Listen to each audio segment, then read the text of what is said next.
Alright, ladies and gentlemen, we are going to take a look at the metric system here. So this is page 13 in your packet, and I wanted to go over a few of the items that we'd be using consistently in terms of measurements in the metric system. Now there's a few things that are on this page that you've probably not heard of, something maybe like the iota, or the zeta, or the exa. Kind of big prefixes here, 10 to the 18th, 10 to the 15th. We're not going to be using those. We will be using some of the more common ones, and these you've heard of before.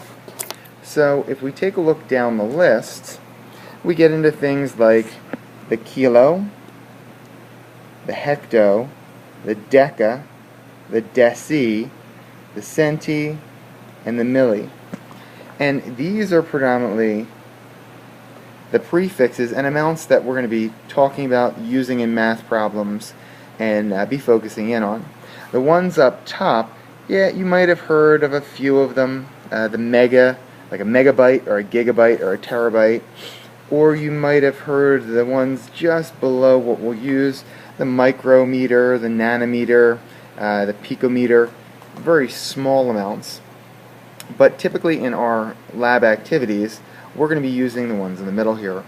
Now, the base units, they don't get the prefix, but there's a number of base units in the metric system. The examples here, something for weight is going to be the gram. Now, the base unit for weight really is the kilogram, but we use gram. The base unit for something like a distance is going to be meter. Okay? And the base unit for something like volume is going to be the liter. Now, there's a bunch of other base units out there. We'll get into them, a little later in the year. Something like the watt, the volt, the newton, which is going to be an amount of weight. And in fact, I think I misspoke. The gram is actually a measurement of mass, not weight. Weight is the pull of gravity on an object's mass, and weight in the metric system is actually going to be Newton. So I might as well just put that up there, the Newton. So now we're going to move on to the next page, page 14, and really this is a reference page, as is the previous page. And when we look at some basic units here, commonly used things, you're going to see length, width, distance, thickness, girth of an object, millimeters, centimeters, meters, and kilometers. An example of a centimeter is, say, the width of your finger. An example of a millimeter is like a pencil tip. An example of a meter is like the height of your, your 6-year-old brother or sister. Kilometer is a little bit more than half a mile. Okay, and then we move down to the others, the mass, milligram, gram, kilogram, and the metric ton. Notice the prefix that are used here. Milligram is 1/1000th of a gram. The grams are base unit, and something like a kilogram is 1,000 grams. Okay, and as you look down the page, you'll notice that there's some other items.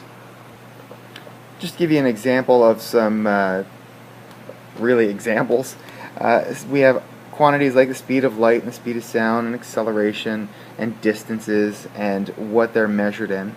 The value in the metric units is given in the center column, and they say value in old-fashioned units. Old-fashioned units are what we're used to, the English system, things like miles, feet, degrees Fahrenheit, and so forth. Now tomorrow, we're going to be taking a look at metric conversions, doing some conversions back and forth.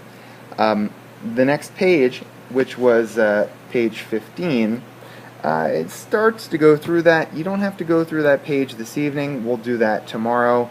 And I'm going to give you a mnemonic device to remember what's the larger and what's the smaller units, and then what are the base units.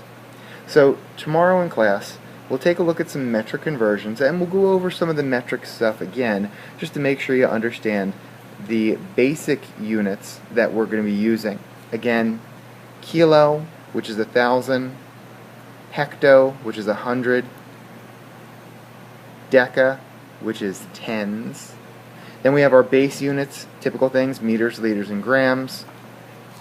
Then we have our deci, which is 1/10, centi, which is 1/100th, and milli, which is 1,000.